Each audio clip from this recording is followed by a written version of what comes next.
Hello everyone, मैं P के पटेल्स जय मां नटराज यूट्यूब चैनल में आपका हार्दिक स्वागत करता हूं।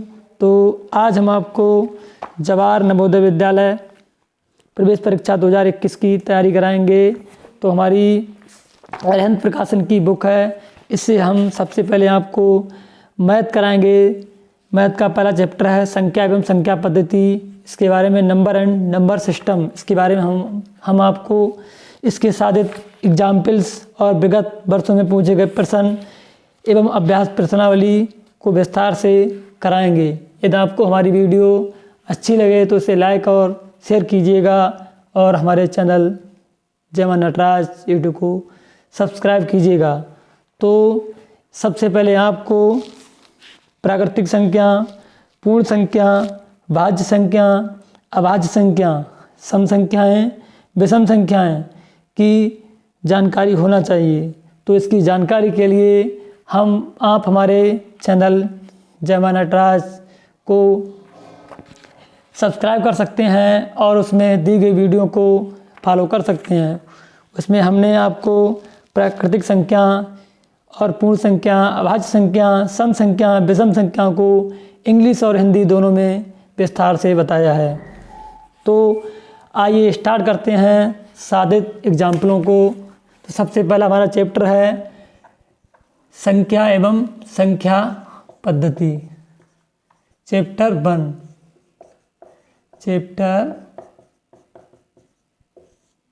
1 संख्या एवं संख्या पद्धति। तो संख्या एवं संख्या पद्धति के हम सादित एग्जाम्पलों को सबसे पहले कराएंगे। पहला हमारा एग्जाम्पल है शब्दों में लिखिए। शब्दों में लिखिए दिया है 9, 5, 8, 7, 6। तो सबसे पहले हम इधर से गिनेंगे राइट हैंड से। तो इकाई, दहाई, सैकड़ा, हजार, 10,000। 10,000 पे कितने हैं हमारे? 9। तो हो गया 90। 90 5 95,000।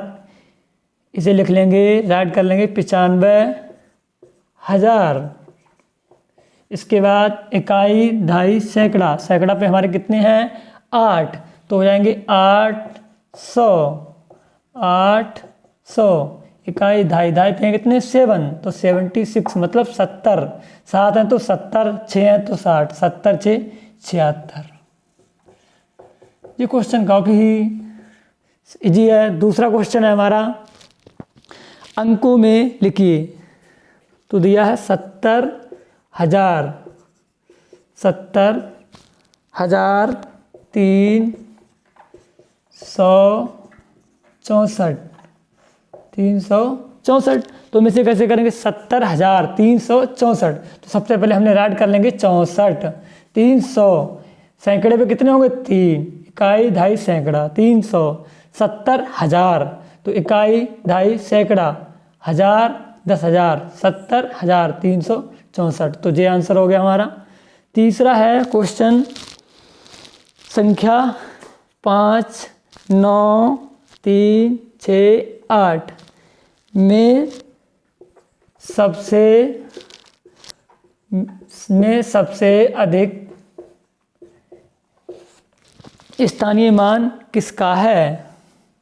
सबसे अधिक स्थानीय मान किसका है? तो इसमें सबसे अधिक स्थानीय मान किसका होगा? देखो स्थानीय मान हम निकालते हैं। सबसे पहले जैसे 5 का निकालेंगे तो 5 के बाद जितने भी अंक होंगे 1, 2, 3, 4 जितने भी अंक होंगे उतने जीरो हम लगा देते हैं। इसके बाद 9 के बाद कितने अंक हैं? 3। तो 9 के बाद 3 जीरो लग जाएंगे। 3 के बाद 2 अंक हैं तो 2 जीरो। तो सबसे ज़्यादा स्थानीय मान किसका है? 5 का। अगला क्वेश्चन है हमारा चौथा। 5 अंकों की बड़ी से बड़ी तथा छोटी से छोटी संख्याओं का योगफल कितना होगा? तो सबसे पहले हम 5 अंकों की सबसे बड़ी संख्या लिख लेंगे। 5 अंकों की सबसे बड़ी संख्या हो जाएगी हमारी 9। देखो कोई पूछे एक अंक की सबसे बड़ी संख्या तो होती है 9 और एक अंक की सबसे छोटी संख्या होती है कितनी?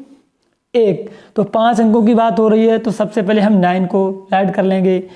5 अंकों की सबसे बड़ी संख्या राइट करेंगे, 9 लिख लेंगे 5 बार, 9 9 9 9 9 5 बार लिख लिया।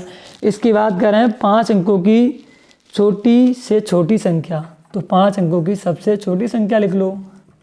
5 अंकों की सबसे छोटी संख्या, तो सबसे पहले एक अंक की सबसे छोटी संख्या होती है 1। अब यहाँ पे बात हो रही है 5 अंकों की, तो यहाँ पे 1 राइट कर लिया। इसके बाद 4 डिजिट कम है तो 4 जीरो हम लगा देंगे 1 के आगे। इसके बाद दोनों का हमें क्या निकालना है? इनका योगफल निकालना है। योगफल मीन्स होता है जोड़, तो इन दोनों का हम कर देंगे जोड़ 1। तो इसका आंसर हो जाएगा 9 9 9 9 10। तो इकाई, दहाई, सैकड़ा, हजार, 10,000, लाख, 1,09,999 इसका आंसर हो जाएगा। अगला क्वेश्चन है हमारा, बड़ी से बड़ी तथा छोटी से छोटी 5 अंकों की संख्याएं जो अंक दिए गए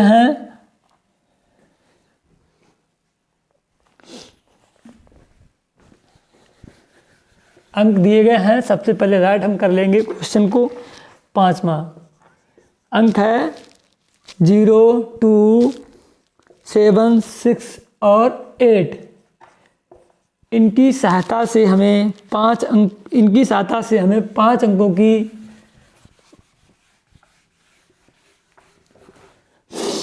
अंकों की संख्या, छोटी से छोटी तथा बड़ी से बड़ी संख्याएं लिखना है।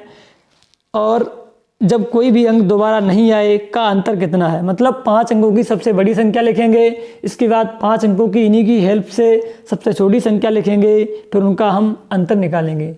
तो 5 अंकों की बड़ी संख्या, तो सबसे पहले हम जो बड़ा अंक होगा उसे लिख लेंगे, जैसे 8, इसके बाद 7, फिर 6, फिर 2, फिर 0। इसके बाद अब हम राइट करेंगे छोटी संख्या, 5 अंकों की छोटी संख्या। तो सबसे पहले हम छोटे अंक को लिखते हैं। तो सबसे छोटा अंक इसमें वैसे 0 है, लेकिन कोई भी संख्या 0 से स्टार्ट नहीं होती है। जैसे गिनती जो होती है 1 से चालू होती हैं, तो कोई भी संख्या 0 से स्टार्ट नहीं होती है। तो सबसे पहले हम 2 को लिखेंगे, इसके बाद फिर 0, फिर 6, फिर 7, फिर 8। अब इन दोनों का हमें निकालना है अंतर मीन्स हो गया जो बड़ी संख्या है उसमें से हम छोटी संख्या को माइनस कर देते हैं, घटा देते हैं। तो यहाँ कितना आएगा, घटाओ, यहाँ आएगा 10 में से हट गया 2, यहाँ बचा 1, 11 हो जाएगा, 11 में से 7 गया कितना 4, यहाँ कैरी चला गया तो यहाँ बचा 5, 15 में से 6 गया 9, 6, 8 में से 2 गया 6। तो इसका आंसर हो गया 66,942। अगला क्वेश्चन है छठा, 56 करोड़ 89,32,000 को अंकों में लिखिए। 56 करोड़ 89,32,000 को हमें लिखना है अंकों में। तो 56 करोड़ 89,32,000, तो सबसे पहले हमने लिख लिया 32। इसके बाद इकाई, दहाई, सैकड़ा पे कुछ नहीं है, हजार, फिर 10,000, लाख, 89 लाख, तो 89 लाख हो गए। इकाई, दहाई, सैकड़ा, हजार, 10,000, लाख, 10 लाख। इसके बाद करोड़, 56 करोड़, तो देखो 56 करोड़, इकाई, दहाई, सैकड़ा, हजार, 10,000, लाख, 10 लाख, करोड़, 10 करोड़, 56 करोड़ 89,32,000। तो इसका आंसर हो जाएगा दूसरा वाला। इसके बाद 7वां क्वेश्चन है। 7वां, 1 से लेकर 30 तक की सभी सम संख्याओं का योगफल कितना होगा। 1 से 30 तक की 30 तक की सभी सम संख्याओं का योगफल कितना होगा। तो सबसे पहले 1 से 30 तक सम संख्याएं कितनी होंगी। 1 से 30 तक जो सम संख्याएं होंगी 30 की आधी कर दो मतलब 15 होंगी, क्योंकि सम संख्याएं जो होती हैं ऐसी संख्याएं जो 2 से डिविजिबल हो जाएं, मतलब 2 से भाग हो जाए। जैसे बात करें कोई 1 से लेकर 4 तक कितनी सम संख्या होंगी, तो यहाँ पे 1 आएगा 2, 1 से 4 तक तो कितनी आएंगी। तो जैसे 1 से 4 तक गिनती लिख ली हमने, 1 2 3, 1 2 3 4। 1 से 4 तक कितनी संख्या आ गई, 2। सम संख्या कितनी हुई, 2 हुई। 1 2 हुई, 1 4 हुई। तो इसका मतलब 1 से 4 तक संख्याएं 4 हो गई, इनकी आधी हो गई 2 हो गई। ऐसे 1 से 30 तक बात करेंगे तो सम संख्याएं होंगी कितनी, 15 हो गई। तो इसका हमें निकालना है योगफल। तो इसका योगफल का फार्मूला होता है, इसे हम मान लेते हैं 15 को n, तो इसका फार्मूला होता है n + 1। 15 लिखेंगे, 15 में 1 जोड़ देंगे 16 हो जाएगा। इन दोनों की मल्टीप्लाई करेंगे, जो आंसर आएगा वही 1 से 30 तक सम संख्याओं का योगफल हो जाएगा। 15 छक्का 90, 15 एकम 15 9, 24 240 इसका आंसर हो जाएगा। अगला क्वेश्चन है हमारा, निम्न में से कौन सी संख्या प्राकृतिक संख्या परिवार की नहीं है। तो इसके ऑप्शन हैं, पहला ऑप्शन है 23, दूसरा है 9,999, तीसरा एग्जाम्पल है 0, चौथा है 3। फिर से क्वेश्चन ध्यान से सुन लो, निम्न में से कौन सी संख्या प्राकृतिक संख्या परिवार की संख्या नहीं है। तो पहला ऑप्शन है 23, दूसरा है 999, तीसरा है 0, चौथा है 3। तो इसका आंसर होगा तीसरा वाला 0, क्योंकि 0 एक प्राकृतिक संख्या नहीं है। प्राकृतिक संख्या जो होती हैं 1 से स्टार्ट होती हैं, 1 2 3 आगे अनंत तक चलती हैं। 0 एक पूर्ण संख्या है, इसीलिए इसका आंसर 0 हो जाएगा। Thank you for watching my YouTube channel.